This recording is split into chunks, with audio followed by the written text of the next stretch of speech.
So connection allows us to flourish. We are wired in such a way that we need connections. We need other brains to help our brains operate as optimally as possible. If you're a person of faith, I'm a Christian, it's not a surprise, and it's actually very significant, very meaningful that in that creation story, God's saying, oh, and that's good, and that's good, and that's good. And then all of a sudden he declares that something is not good.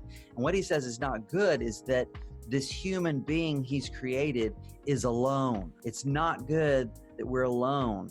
And what we now know from developmental neuroscience is that as infants and children, our brains need brains that are more fully developed to help our brains develop. It's almost like these capacities that we need in our brains, they get downloaded from a brain that has that capacity into a brain that does not yet have that capacity. We're created for the connection. We need it. Having connection allows us to flourish, which means that a loss of connection at minimum is a threat and at worst is a trauma. In fact, we know from neuroscience that if I even perceive that a primary attachment relationship, that is a relationship that I really count on in my life, if I even perceive that it is under threat, I am going to respond head toward fight, flight, or freeze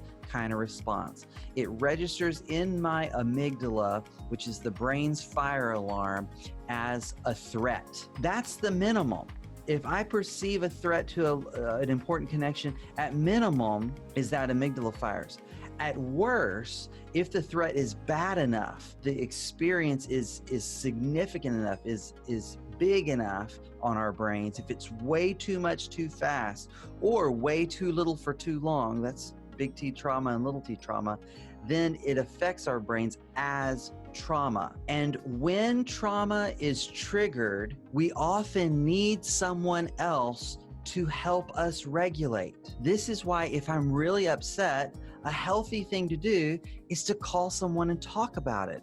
This is why I can go into my therapist's office and feel totally scattered and like I'm unraveling and coming apart on some issue, but I connect with this person and it's not like they give me all the answers. A good therapist actually isn't giving you the answers. They're helping you regulate so that your whole brain comes back online, so that all your systems are integrated and working together, and you can figure out what you need to do. You can move forward in a whole regulated, integrated way.